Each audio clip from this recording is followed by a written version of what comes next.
Okay, welcome to the video. SIG Guy here out at the range up in New England. I tell you what, it's a gorgeous weekend this weekend. There's no snow on the ground.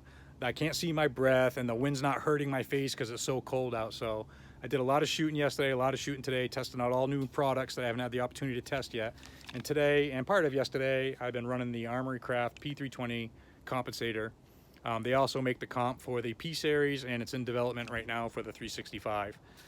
I've never really tried a compensator on a full-size type pistol, so I really didn't know what to expect. And I tell you what, I am very impressed with how effective this compensator is. So for those of you that don't know, basically when you shoot the firearm and the bullet leaves the bore, the gas is directed up, which helps keep the muzzle down.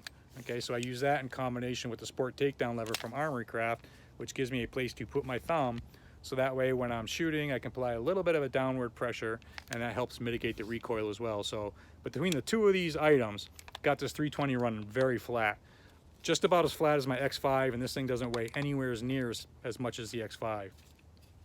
So I took a bunch of videos yesterday and today trying to get on video how much of a difference it makes with and without the comp, because that's the kind of things I like to do, so that way you guys can watch it and you can decide if it's something you want to buy or not. I don't know how effective that is going to be on video to see. So when I get home tonight, I'll look at the video, and if it's worth posting, I'll post it. If it's not worth posting, then I won't. But if I had to put a number to it, how much this reduces the amount of recoil or felt recoil, I would say probably 50%. It makes a huge difference. I did not expect that much of a difference. So when I was shooting without it, even with the walkers in, you can still hear the crack when you're shooting it. Crack, crack, crack. It's like really crisp, sharp crack. As soon as I put this on there, it sounded like I was shooting duds. It was like, doo, doo, doo, you know? And I'm like, what the hell's that all about? So I think it's because the sound is obviously going up as well. With the lessened amount of recoil, it makes you feel like you're shooting almost like duds. It's pretty awesome. Very surprised. So a couple things I want to go over here real quick. First of all, we'll go over what's in the gun. The Armory Craft Sport Takedown lever. I got their dual adjustable slightly curved trigger. Their competition mag well. This is the aluminum one. I got their new extended mag release in there. That thing's pretty awesome. Competitive shooters, you're definitely going to want one of those. Very easy, fast reloads.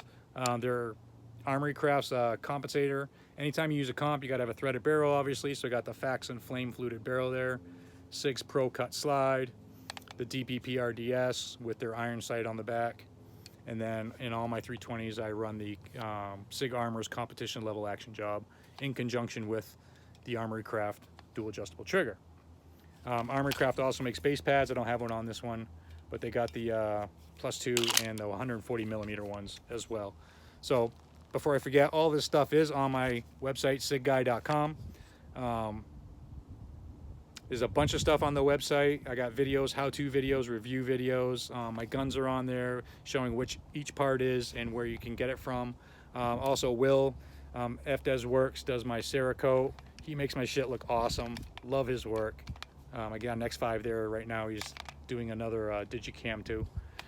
Anyway, so I'm gonna put some rounds through this real quick so you can see it in action, and then we'll go from there.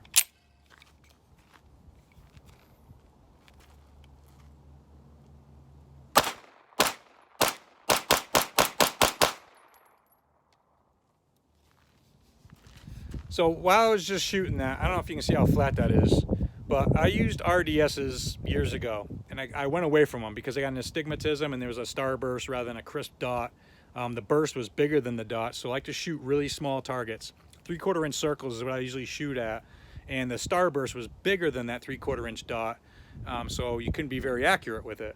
So I went to irons, which I could shoot a lot more accurate at that time, and then since then I've gotten a couple different RDSs, the DPP on my 320 and the Wholeson on my 365.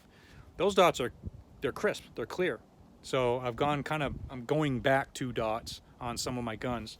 The reason why I'm mentioning this is because previously and even now, without the compensator, I don't have millions of rounds on a pistol with an RDS, so I'm not an expert at all with an RDS.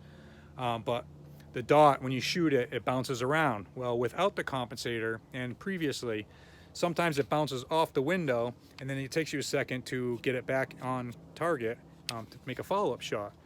With the compensator, My dot doesn't even leave the window. It barely leaves the center portion of the glass. So I already know that this thing is improving the recoil because it's not moving around as much. That's why the dot is staying right there in the middle of the glass. So I'm loving it. Huge improvement. So another thing I want to mention real quick before I wrap this up is anytime you're changing your weapon, you're disrupting things, okay? So sometimes things don't work like they used to once you make a change.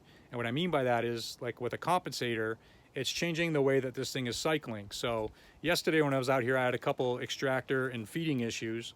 It was for two reasons. One was because I had a lower power factor bullet that I actually designed to use with my X5, and it just didn't have enough oomph to cycle the slide all the way back to pick up another round and chamber it. So this morning I made some normal loads and came over and shot a bunch of them, and I had no problems. And what I also did was grabbed a fresh Armory Craft tuning kit with all 3 springs in it and tried out all 3 springs over here.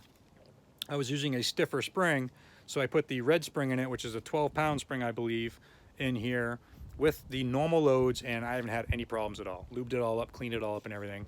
This thing's been running like a champ. So anytime you disrupt your stuff, you add an RDS to it, a different slide with cuts in it, and it doesn't, in springs, you got your DPM kits and your tactical pontoons, and all those guys make springs.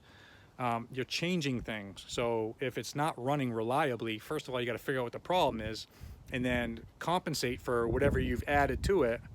Not compensate, but if you added weight to it, then you got to start changing out some springs or whatever. And then once you get it running reliably, put a ton of rounds through it so you know it's 100% reliable before you actually carry that pistol. This is not a CC or an EDC. This isn't even a home defense gun. This is just a fun gun, a range gun, a competition gun, whatever you want to call it. So there you go. There you have it. That's the Armory Craft P320 compensator. Like I said, they're coming out with the P-Series ones in the 365. All this stuff is available on my website, sigguy.com. As always, I really appreciate you guys watching the video. I hope everybody's having a great weekend. Thank you and goodbye.